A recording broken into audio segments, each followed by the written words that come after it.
यहाँ पर अब क्या कर सकते हैं आगे, 17 हमारा ऐसा का ऐसा आ जाएगा, गुना में 5 की घात 3 क्या होगा, 5 की घात 3 होने का मतलब है 5 गुना में 5 गुना में 5 जो होता है 125, 5 की घात 3 इसकी जगह पर आ जाएगा 1 2 5 125, और नीचे यहाँ पर क्या है 2 गुना में 5 लिख देंगे, ये लिखा मैंने 2 गुना में 5, और जो घात लगी है 2 और 5 पर वो ब्रैकेट के बाहर यहाँ आ जाएगी। अब आसान है, 17 और 125 इन दोनों को गुना करेंगे तो आ जाएगा 2125, 2 1 2 5।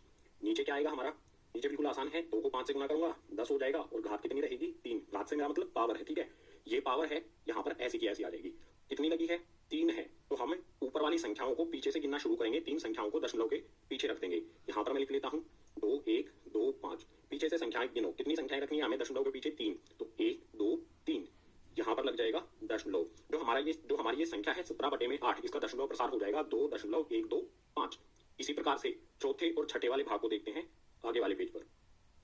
फोर्थ पार्ट, इसमें संख्या दी है 15/1600, ऊपर वाली और नीचे वाली संख्या दोनों को 5 से काटा जा सकता है, तो सबसे पहले वही कर लेते हैं। 15/1600 मैंने लिखा, ऊपर वाली संख्या को 5 से काटूंगा, 5 के पहाड़े में 15 आता है 3 पर, तो 5 दिए 15, नीचे वाली को काटूंगा तो 5 दिए 15, 16 में से 15 को घटाऊंगा बचेगा 1, 1 के पीछे 0 लगाऊंगा बन जाएगा 10, 5 के पहाड़े में 10 आता है 2 पर, 5 दूनी 10, और 0 हमारी ऐसी की ऐसी, हमें संख्या प्राप्त होगी 3/320। अब जो नीचे वाली हमारी ये संख्या है 320, इसके गुणनखंड करने होंगे। गुणनखंड करने पर क्या आएगा, 3 ऊपर ऐसा का ऐसा, नीचे 320 के गुणनखंड में हमें प्राप्त होगा 2 की घात 6 गुना में 5। इसके गुणनखंड आप करके देख सकते हो, जैसे हमने क्वेश्चन नंबर 1 में किए थे, हमें यही मिला था। क्वेश्चन नंबर 1 को आप देख सकते हो, यही इसके गुणनखंड में हमें प्राप्त होगा 2 की घात 6 गुना में 5।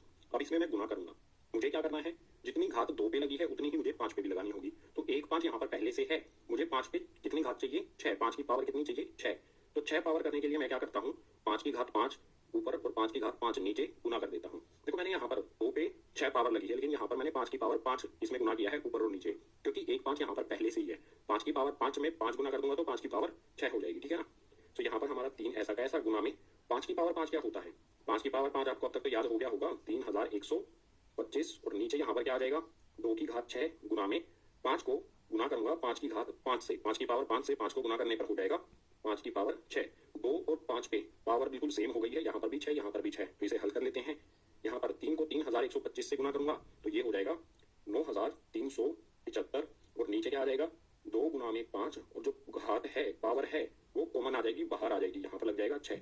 आगे यहाँ पर हल कर लेते हैं, ये हमारा 9375 ऐसा कैसा, नीचे क्या आएगा 2 को 5 से गुना करूंगा तो हो जाएगा 10 और घात 6 ऐसी की ऐसी। अब 10 पर जितनी घात लगी है उतनी ही संख्याओं को हमें दशमलव के पीछे भेजना है, तो यहाँ पर मैं लिख लेता हूँ 9 3 7 5, पीछे से गिनना शुरू कर दो, 1 2 3 4, खाली जगह पर हम 0 लगा देंगे।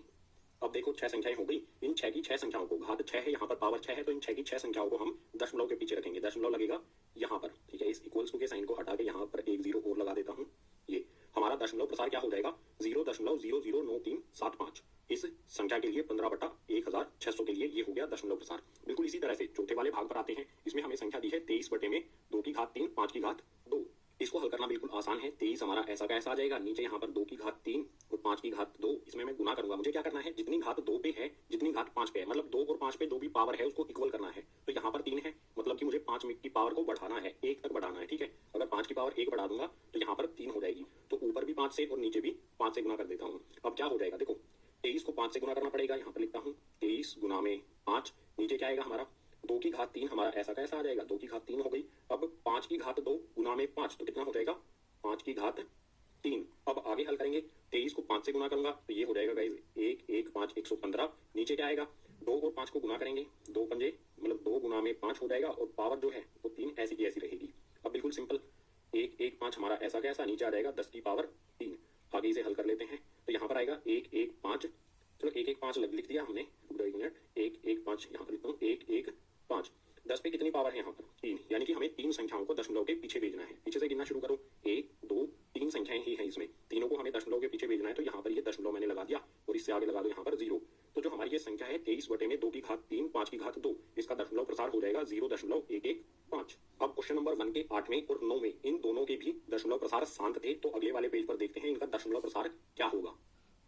8वें वाले भाग में हमें संख्या दी है 6/15, ऊपर वाली संख्या भी 3 के पहाड़े में आती है, नीचे वाली भी आती है, तो सबसे पहले 3 से इन संख्याओं को काटते हैं। मैंने लिखा 6/15, 3 के पहाड़े में 6 आता है, 3 दूनी 6, और 3 से 3 पंजे 15, हमें संख्या प्राप्त होगी 2/5। इसका दशमलव प्रसार लिखना वैसे आसान है, फिर भी चलो जो हमने तरीका अब तक किया है उसी तरीके से लिखते हैं। ऊपर हमारा 2 ऐसा कैसा, नीचे हमारा 5 ऐसा कैसा। मैंने क्या कहा था, नीचे हमें जितनी 5 पे घात लगी है, कुछ भी नहीं लगा तो 1 होता है इसका मतलब, ठीक है। नीचे हमें 10 बनाना है। 10 कैसे बना सकते हैं? नीचे मैं 2 गुना करूंगा, अगर नीचे 2 गुना करूंगा तो ऊपर भी मुझे 2 गुना करना होगा। नीचे जितनी घात 5 पे है, जितनी पावर 5 की है, उतनी ही पावर 2 की होनी चाहिए। दोनों बराबर होंगे तभी हमारा काम चलेगा। तो यहाँ पर 2 को 2 से गुना कर दूंगा तो ये हो जाएगा 4, नीचे 5 को 2 से गुना कर दूंगा, 5 दूनी ये हो जाएगा 10। सिर्फ हमारा यहाँ पर 10 आया है। जीरो कितनी है? 1। तो एक ही संख्या को हम दशमलव के पीछे छोड़ेंगे तो हमारा उत्तर आ जाएगा 0.4।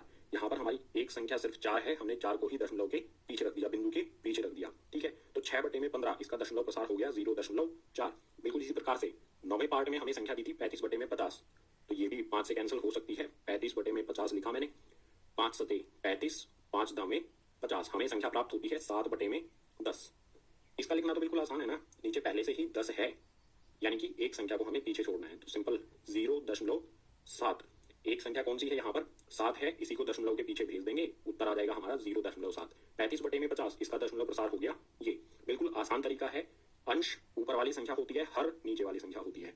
हर में हमें 10 बनाना है, 2 गुना 5 का जोड़ा बनाना है। जोड़ा बनने के बाद जो भी 10 बनेगा हमारा, उसके बदले हम दशमलव लगा देंगे तो हमारा दशमलव प्रसार आसानी से आ जाएगा। इसी 9वें भाग के साथ क्वेश्चन नंबर 2 हो जाता है हमारा कंप्लीट। अब क्वेश्चन नंबर 3 को देख लेते हैं नेक्स्ट पेज पर।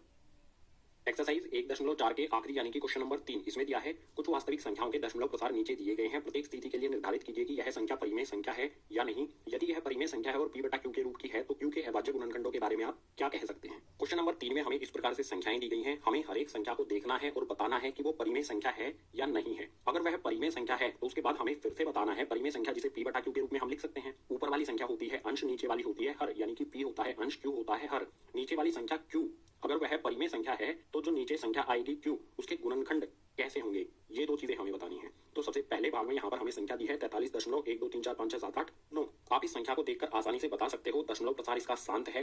तो कोई भी ऐसी संख्या जिसका दशमलव प्रसार शांत होता है वो परिमेय संख्या होती है। तो ये वाली संख्या हो जाएगी हमारी परिमेय संख्या। जब इसको p/q के रूप में लिखेंगे हम, तो जो नीचे वाली संख्या हमारी q आएगी उसके गुणनखंड कैसे होंगे? शांत दशमलव प्रसार में गुणनखंड कैसे होते हैं? 2m गुना 5n के रूप के होते हैं। ठीक है, यही 2 चीजें बतानी है। ये हमारी संख्या परिमेय है और इसके जो q के गुणनखंड हैं वो 2m गुना 5n के होंगे। यहाँ पर लिख देता हूँ इसका उत्तर। उत्तर में हो जाएगा यह परिमेय संख्या है तथा q के गुणनखंड 2m गुना 5n के रूप में होंगे। शांत दशमलव प्रसार है तो परिमेय संख्या और गुणनखंड होंगे 2m गुना 5n के रूप में, q के गुणनखंड। ठीक है, पहले वाला यहीं पर हो गया कंप्लीट। दूसरे वाले पर आते हैं। यहाँ पर देखो 0.120 1200 120000 120000 और आगे इसी तरह से ये संख्या चलती जा रही है। तो आप इसे देखकर बता सकते हो यहाँ पर ये दशमलव प्रसार कैसा है? अनवसानी अनावर्ती। कुछ भी यहाँ पर रिपीट नहीं होता है, कुछ भी दोहराया नहीं जाता है दशमलव के बाद। ठीक है, तो ये जब दशमलव प्रसार अनवसानी अनावर्ती होता है तो वो संख्या कैसी होती है? हमारी अपरिमेय संख्या। तो यहाँ पर उत्तर में लिख देंगे यह अपरिमेय संख्या है। और अगर अपरिमेय संख्या है तो इसे p/q के रूप में हम लिख ही नहीं सकते हैं। तो q के गुणनखंड तो होंगे ही नहीं जब इसे p/q के रूप में हम लिख ही नहीं पाएंगे। ठीक है, सेकंड पार्ट का आंसर हो जाएगा यह अपरिमेय संख्या है। या फिर हम ये भी लिख सकते हैं यह परिमेय संख्या नहीं है। परिमेय नहीं है तो अपरिमेय ही होगी। ठीक है, बात एक ही आ जाएगी। तीसरे वाले पर आ जाते हैं। यहाँ पर हमें संख्या दी है 43.123456789। जो दशमलव के बाद संख्याएं हैं इन पे बार लगा है। पहले वाले पार्ट में भी यही संख्या दी है, थर्ड वाले में भी हमें यही संख्या दी है। अंतर क्या है? यहाँ पर शांत दशमलव प्रसार है, लेकिन यहाँ पर दशमलव प्रसार शांत नहीं है, बार लगा हुआ है। इस बार का अर्थ होता है 9 के बाद दोबारा से ये संख्याएं रिपीट होंगी, दोबारा से ये दोहराई जाएंगी। 1 2 3 4 5 6 7 8 9 इसके बाद ऐसा का ऐसा फिर से आएगा। यानी दशमलव के बाद संख्याओं पर अगर बार लगा है तो इस प्रकार के दशमलव प्रसार को कहा जाता है अशांत आवर्ती। अशांत आवर्ती दशमलव प्रसार जब होता है तो वो संख्या होती है परिमेय। ये वाली संख्या हमारी होगी परिमेय, लेकिन जो इसका दशमलव प्रसार होगा वो 2m गुना 5n के रूप में नहीं होगा। 2 और 5 के अलावा इसके गुणनखंड होंगे जब हम इसके p/q के रूप में लिखेंगे। ठीक है, q की बात कर रहा हूं मैं। q के जो गुणनखंड होंगे वो 2m गुना 5n के रूप में नहीं होंगे। तो यहाँ पर लिख देता हूँ यह परिमेय संख्या है तथा q के गुणनखंड 2m गुना 5n के रूप में नहीं होंगे। ऐसी संख्या जिसका दशमलव प्रसार अशांत आवर्ती हो वो परिमेय संख्या होती है। जब उसको p/q के रूप में हम लिखेंगे अंश और हर, q यानी कि हर जो होगा नीचे, जब इसको p/q के रूप में लिख देंगे तो q के लिए जो q के गुणनखंड होंगे वो 2m गुना 5n के नहीं होंगे। ठीक है, अगर बार लगा है तो गुणनखंड इस रूप में नहीं होंगे। अगर शांत दशमलव प्रसार है तो गुणनखंड इस रूप में होंगे और परिमेय संख्या होगी। बिल्कुल आसान सा कॉन्सेप्ट था गाइस। सो क्वेश्चन नंबर 3 हो गया हमारा यहीं पर कंप्लीट। भाग 5 यानी कि एक्सरसाइज 1.4 इसके तीनों क्वेश्चंस को हमने अच्छी तरह से समझ लिया, सोल्व कर लिया। तो उम्मीद करूंगा सभी क्वेश्चन आपको समझ आए होंगे। अगर सभी क्वेश्चन समझ आए हैं तो इस वीडियो को अपने क्लासमेट्स के साथ, अपने सहपाठियों के साथ ज्यादा से ज्यादा शेयर करो। और अगर कोई सुझाव देना चाहते हो तो नीचे कमेंट बॉक्स सेक्शन में लिख दो अपने जो भी सुझाव है। इसके अलावा पार्ट 1 के जो भी अन्य भाग हैं उन सभी के लिंक आपको मिल जाएंगे नीचे डिस्क्रिप्शन बॉक्स में। गाइस यहाँ पर स्पेशल मेंशन करना चाहूंगा, जो भाग 6 है इसमें इंपॉर्टेंट क्वेश्चंस दिए गए हैं, इन क्वेश्चंस को भी जरूर कर लेना है। लिंक भाग 6 का भी आपको नीचे डिस्क्रिप्शन बॉक्स में ही मिल जाएगा।